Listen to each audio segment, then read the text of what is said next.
بسم اللہ الرحمن الرحیم۔ ان چیزوں کو ان کے وجود میں آنے سے پہلے جانتا تھا، ان کی حد و نہایت پر احاطہ کیے ہوئے تھے اور ان کے نفوس اور اعضاء کو پہچانتا تھا۔ پھر یہ کہ اس نے کشادہ فضا، وسعت اطراف اور ان کا اکناف اور خلا کی وسعتیں خلق کیں، اور ان میں ایسے پانی بہایا جس کے دریائے مواج کی لہریں طوفانی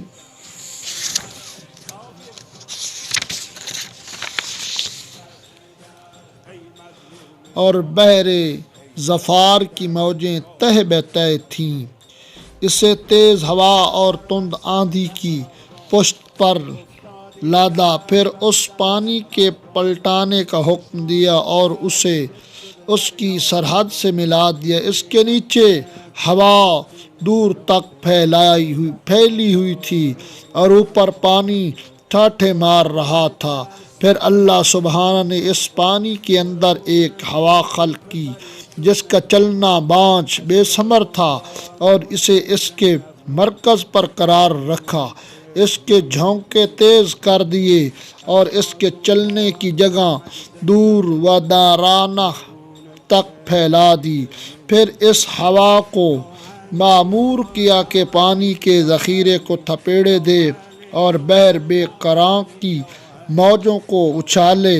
اس ہوا سے پانی کو یوں متھ دیا جس طرح دہی کے مشکیزے کو متھا جاتا ہے، اور اسے ڈھکیلتی ہوئی تیزی سے چلی جس طرح خالی فضا میں چلتی ہے، اور پانی کے ابتدائی حصے کے نیچے والے آسمان کو روکے ہوئے موجوں کی طرح بنایا، اور اوپر والے آسمان کو محفوظ چھت اور بلند عمارت کی صورت میں اس طرح قائم کیا کہ نہ ستونوں کے سہارے کی حاجت تھی نہ بندھنوں سے جڑنے کی ضرورت۔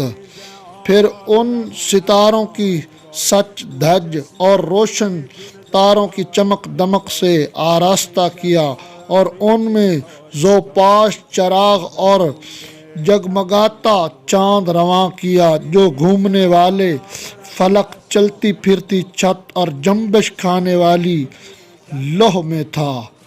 اللہم صلی علی محمد و آل محمد۔